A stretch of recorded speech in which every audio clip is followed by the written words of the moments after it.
As one anthem from a country that no longer exists once said,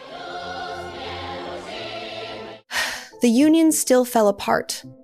So why am I bringing that up? Because today we're talking about Snezhnaya, and I think it's time for a quick memory refresh of everything we know about the Cryo Nation. In just half a year, we'll be running around Snezhnaya, doing our dailies, and probably getting our first look at the Tsaritsa's in-game model, maybe even earlier. Either way, we finally made it. Not long ago, Snezhnaya felt like some super distant, yeah, maybe in a few years kind of place. And now this very year, we'll be pulling for characters with names like, Olga Petrova, and Dmitry Alexeyev. There's actually a ton of info piled up by now, so today we're going over Snezhnaya's geography, the backstory of the White Tsar, the Tsaritsa herself, the Fatui, and of course, a healthy dose of theories and speculation. And as always, you're here with Lily. Don't forget to subscribe, at least one video every week, and I've got something to say. And you know what the Heavenly Principles definitely won't tell you? That LD shop exists, and it has some of the best top-up deals for Genshin Impact, Honkai Star Rail, and many other games. On LD shop, you don't need to share your account or passwords, just enter your server and UID, that's it. The top-up is official, safe, and super fast. In most cases, the currency appears in your account in about 5 minutes. LD Shop is backed by the LD brand, the same company behind LD Player and LD Cloud, so this isn't some random third-party site. They also have great customer support and an active community on Discord and Facebook if anything goes wrong. Also, if you spend $80 in a single month, you can get free Welkin Moon. And here's the best part. New users get 15% off, and you can get an extra 5% discount using my coupon. So if you're planning to top up in Genshin, check out LD Shop. Link is in the description. So, using our own brains for once, we can pretty confidently say Snezhnaya sits at the very north of the map. That means it borders 3 nations at once: Mondstadt, Fontaine, and yes, the Tsaritsa might not like me calling it a separate country, but Nod Cry. As you remember, Nod Cry is an autonomous part of Snezhnaya, but in the past, somewhere between modern Nod Cry and Hyperborea, this land used to be called Niflheim, possibly back when it was a fully integrated part of the Cryo region. It's also been stated, and honestly it just makes sense, that Snezhnaya has brutal cold, constant blizzards and storms. But thanks to the Kresnik torches, the cities survive and people don't just freeze to death. What's interesting is this mysterious figure called the Kresnik, the one who set up those torches. Whoever that was, they had to be insanely influential, at least in terms of power and ability. According to Tartaglia, you can even see the northern lights in Snezhnaya. And it's pretty logical that the nation is considered highly advanced technologically. All those bases we saw in Nod Cry, expect plenty more of that in Snezhnaya proper. Factories, automated facilities, industrial complexes, and so on. In short, Slavic steampunk is basically guaranteed. As for the overall vibe, the main inspiration is obviously Russia, but with some caveats. Snezhnaya represents a broader Slavic aesthetic, but the names and general cultural flavor lean heavily Russian, simply because Russia is the most globally recognizable Slavic country in media and culture. Hoyoverse have already been sprinkling Russian themes into their games since Honkai, like Bronya being from Siberia in the story. So for Chinese devs, this isn't anything new. The region will reference Imperial Russia, but there'll also be clear USSR elements. You can see hints of that in various Cryo region achievements that reference Soviet songs and movies. Talking about known locations, the first big one is the Zapolyarny Palace, the Tsaritsa's residence, and the meeting place of the Fatui Harbingers. We also know there's a royal military academy where officers of the Oprichniki Fatui are trained. Add to that the Royal Arsenal and the Royal Energy Commission, some kind of major state energy authority. And of course the capital, Snezhnograd. Fun fact, its Chinese name literally translates to something like Snow Castle. According to Flynn's, Snezhnograd is a beautiful city with a shining night sky, endless blizzards, heavy industrialization, a Kresnik torch in the city itself, and a major research organization. They live there peacefully in the capital. Near the capital, there's also a Fatui stronghold called Glupov. Maybe on release, they'll localize it as something like City of Fools. And finally, we know about a coastal village called Morapesok. Not much detail on it yet, but it exists. We also know about a city called Novokitezgrad, famous for its liqueur and mining industry. Oddly enough, not vodka, but whatever. And this city has the largest concentration of Fae anywhere in Snezhnaya, while getting there from Nod Cry is extremely difficult, according to Natochka and Tolfin. And now I'll show you where the attack on the Tsaritsa came from. Well, joking aside, Belyi port is another major port in Teyvat that brings in absurd amounts of money. So much that even 5% of its revenue is counted in the millions of mora. And just 1 year after the Tsaritsa took the throne of Snezhnaya, the people of Belyi port rebelled and seceded from the country. After which a noble Fae lord, the Grand Duke of Drevagorier, tried to retake the port but failed. So the following year, the Tsaritsa sent the newly formed Fatui to reclaim control, occupying the lands of several Fae clans in the process. Then on the 10th day of the 3rd month, she sent envoys to Belyi port, who subdued the separatists and demanded the ringleaders be handed over in exchange for amnesty for everyone else. And those terms were accepted, avoiding a full-scale invasion and the destruction of the port. It's also known that the old capital used to be Kitezh, before it was moved to Snezhnograd. And Nod Cry, as mentioned, is an autonomous part of Snezhnaya that, before the Cataclysm, used to be part of the Cryo region under the name Niflheim. Now let's talk about the first Cryo Archon, Monomach Snezhny, known across Teyvat as the White Tsar, the original ruler of Snezhnaya under whom the Fae formed the aristocracy. And culturally, his era resembled Mondstadt's aristocratic age, not in story but in vibes. Lavish balls, fancy etiquette, polished nobles going, another glass of wine for my dear friend, that whole aesthetic. Around 2,000 to 3,000 years ago, he likely emerged victorious in the Archon War, though technically you don't even have to win that war to become an Archon, that was just Zhongli and partly Venti's case. While others like Egeria simply inherited the position after their predecessor died, so whatever the exact reason, the White Tsar earning the title feels consistent with how wildly different the origins of Archons are. He founded the first capital, Kitezh, and later moved it to Snezhnograd, attended gatherings of the Seven, fought a war against someone named Mstislav, killed him and displayed his skull in the Zapolyrny Palace, even slew a Vodyanoi, because apparently only in a Slavic setting does a ruler go out and kill a literal water spirit. And, on top of that, he united humans and Fae and ascended the throne as the first Cryo Archon. He also journeyed to the ruins of Hyperborea, where he discovered new lands and allowed people to settle there,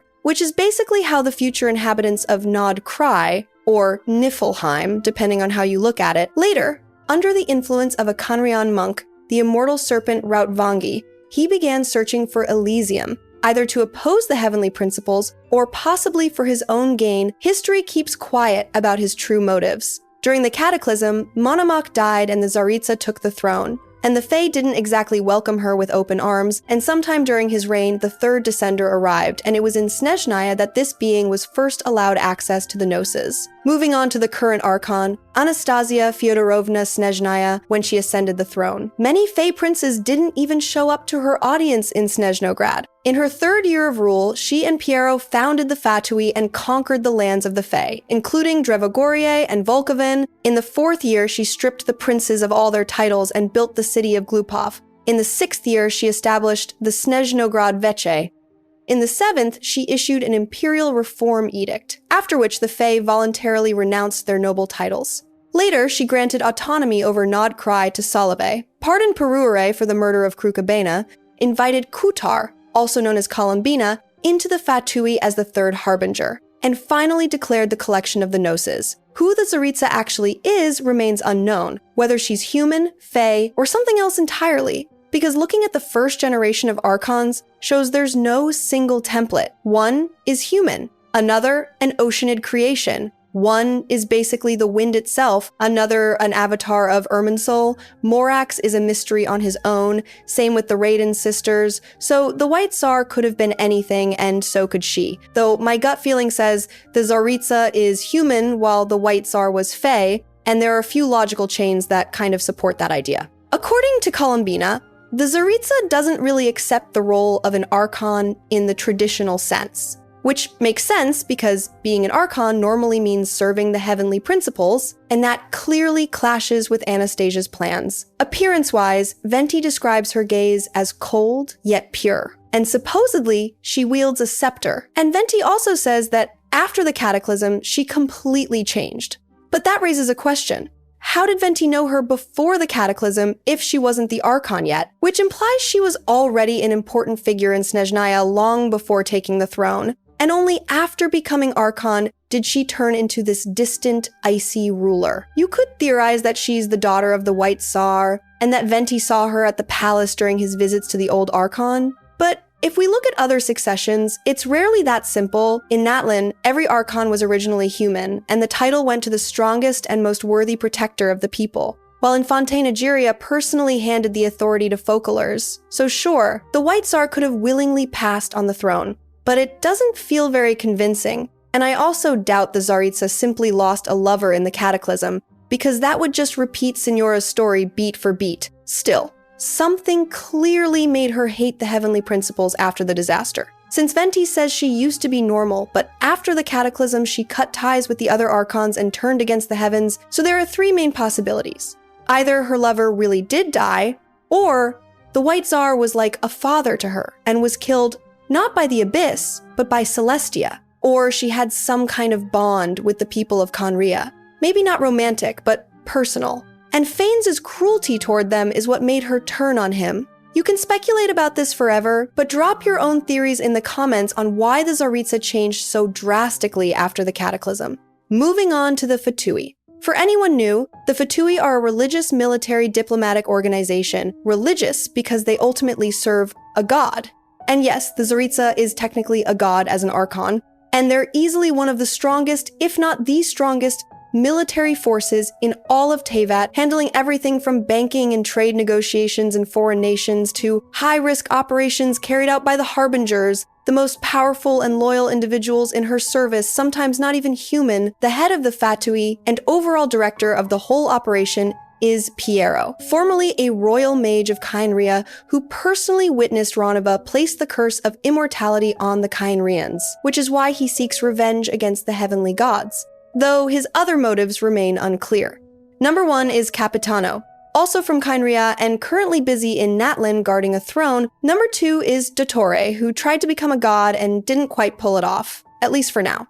Number 3, Columbina, who left and became a three-moon goddess. Number 4, Arlecchino, a descendant of the Crimson Moon dynasty of Kynria. Number 5, Pulcinella, who appears to be Fae and serves as the mayor of the capital. Number 6 is Vacant, previously Scaramouche, though nobody officially knows that. Number 7, Sandrone, who was killed by Number 2. Number 8, Signora, who was killed by Raiden. Number 9, Pantalone, a merchant, main sponsor of the organization, and probably the richest person in Teyvat right now. Number 10 has been missing since the start of the game, though that likely means the previous holder will be revealed in Snezhnaya. And number 11 is our favorite ginger troublemaker, Tartaglia. So among the currently active Harbingers, only 4 remain in play: Arlecchino, Pulcinella, Pantalone, and Tartaglia, not counting Piero himself. And in Snezhnaya, we'll most likely run into Pantalone and Pulcinella and finally learn a lot more about them. There's also the idea that the Fatui are split into internal political factions,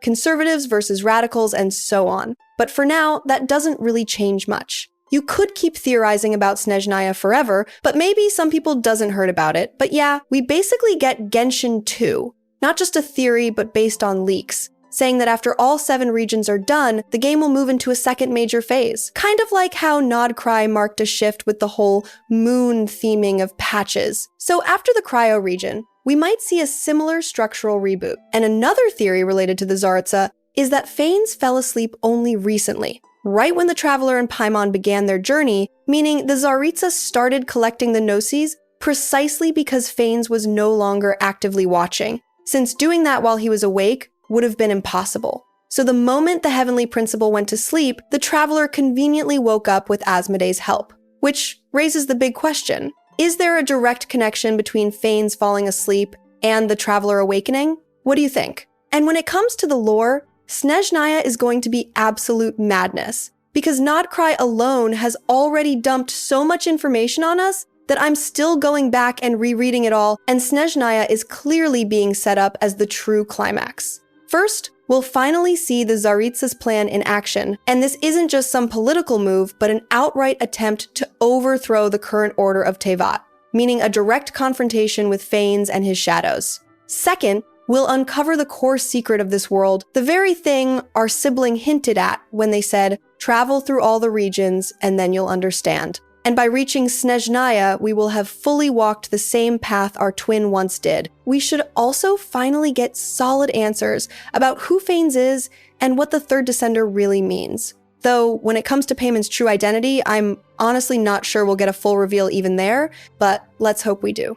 The long-running arc of the Archons and the Harbingers will finally come to an end, and the Genshin we're used to will effectively leave our servers, and narratively, the only remaining region after that would be Cryo. Except, it doesn't really exist as a normal, explorable nation right now, and building an entire year of updates around nothing but the ruins of an ancient civilization that define modern Cryo might not be the best move. I mean, who are we even supposed to pull for there? Hilichurls and Metachurls with Dane's life as the banner unit. Imagine needing to farm a Pyro Hilichurl just to make Dane actually deal damage. Jokes aside, we'll get the real answers as we get closer to the reveal. So in a way, we're reaching both the end of this video and the end of the familiar era of Genshin. Because after Snezhnaya, there will be no more Archon quests in the usual sense, no brand new Harbingers popping up as the next big villains or anti-heroes, no new Catherines waiting to hand us our daily rewards. The game will change, and it's better to mentally prepare for that now so it doesn't hit like a shock later.